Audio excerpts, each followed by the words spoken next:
Hi guys, welcome back to my channel. In today's video, we're going to be looking at the nocturnal planet Mars. Mars is really your basic animal instinct. It is one of the nocturnal planets, which means that you can't readily understand it logically. It is one of those planets that you can really truly connect with only on an emotional, visceral level. It is the unconscious part of your ego, whereas the sun is the more logical, conscious part of your ego that you can kind of access and be like, oh yeah, like I can logically understand that that is a part of me that I want to project to the world. Mars is the part that you might not be so readily able to connect with intellectually. You can only connect with it if you feel it. If I talk to you about your feelings and how you feel whenever you're angry or whenever somebody like turns you on, that is your Mars. Mars is also that instinct and that drive that propels you forward and kind of allows you to go after the things that you want. So the things that your sun wants and your moon wants, Mars is the one that kind of gets you there. How is it that you're going to be able to get those things that you want? Well, Mars is the one that's going to tell you how it is that you're going to be able to get those things. So first, I'm going to give you some characteristics. Then I'm going to talk to you about what really ticks off your Mars, like the things that make you angry.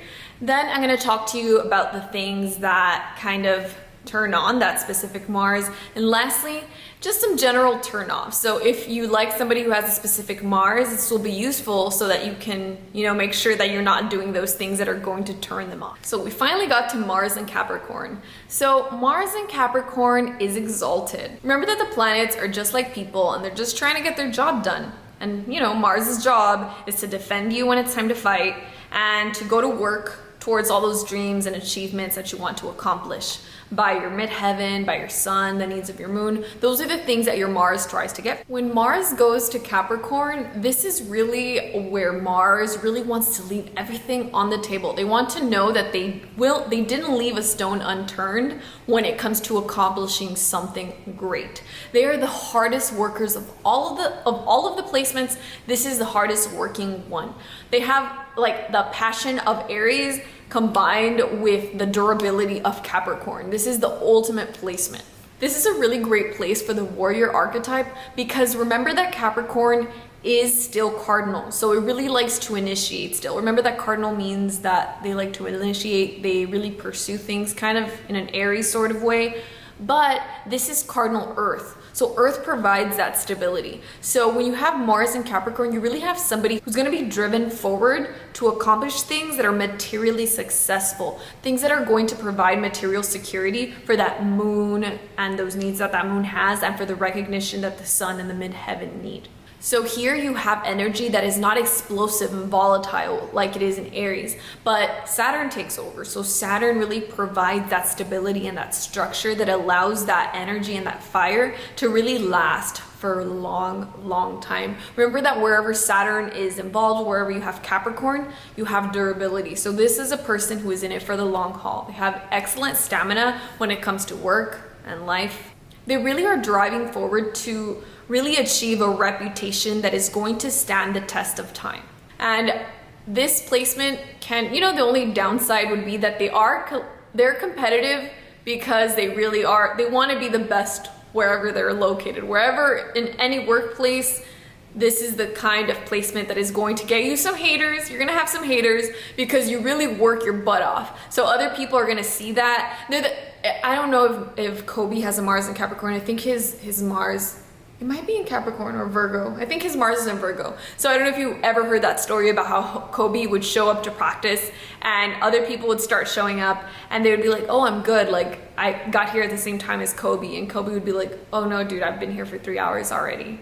So, even if you're early, you're still 3 hours later than Kobe. This is a placement that does that kind of thing. They're always gonna be outworking everybody else in the room, and that is really what gives them their success. So what takes them off? What are the things that anger this Mars? Not being recognized for their work. They absolutely cannot take not being recognized because that is what they're being driven by. They want to be recognized and they want to achieve a reputation. And if they're not being recognized, then how is it that they're going to achieve that reputation? Reputation requires the acknowledgement of other people. So if they're not getting that acknowledgement, they're gonna be very dissatisfied and very upset. Another thing that really takes them off is not being given responsibility, because they are so capable and really, remember, they want to be experts in their field. They want to be the best at whatever it is that they're doing. And whenever they're not giving responsibility, they're just like, buddy, you're sleeping on me, like you're wasting me, and that's not what I'm here for. So what turns them on? What really gets them going?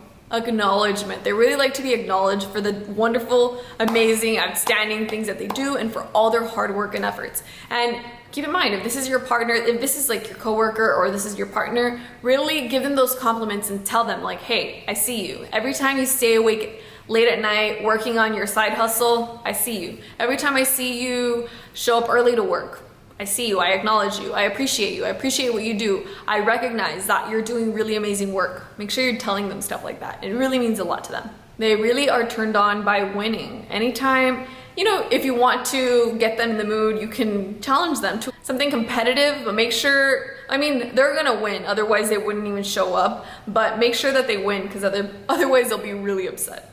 Make sure that they win. They really are turned on by accomplishing something. So maybe if you invite them out to something that is going to challenge them and make them feel like they've accomplished something, like maybe climbing a mountain or going on a hike on like some steep trails, or things that are going to help them feel like I got something done, not just like being just chilling, you know? They also really are turned on by the idea of being with somebody who helps build their reputation, somebody that adds to that image that they're trying to portray, that they're trying to build in this life, somebody that is really gonna be that power couple, the salt to their pepper and the power couple, you know? They really want somebody who really wants to achieve as great things as they do. They are also really turned on by somebody who motivates them, who really seems ambitious and really motivates their ambition. That really turns them on. They're also really turned on by ambitious people with goals. They don't like people who just like to hang back and just chill and have a good time. They're turned on by ambitious people who are working on their own dreams.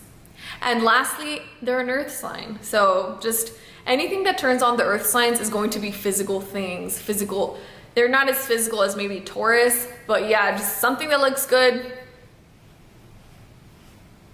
Simple as that. So what turns them off? What do they not like? They cannot stand laziness. Anything that appears to be lazy or slovenly or sloppy, they're just gonna be very turned off by it. Because remember that they're striving for excellence. So when people just aren't on their level, they want to be the top level, don't get me wrong, but they want to be with people who are also right up there, who are also striving and trying to look good and do excellent work in the world. They don't like people who take shortcuts, people who are just like, oh, this is good enough. No, they don't like laziness in any sort of way. And lastly, they really don't like people without drive or ambition, people that are just chilling and having a good time and just, you know, relaxing in life. So that's the video for today, guys. If you liked it, make sure you give me a thumbs up. If you're not subscribed, subscribe to my channel. I put out astrology videos every single week, and I will see you in the next one.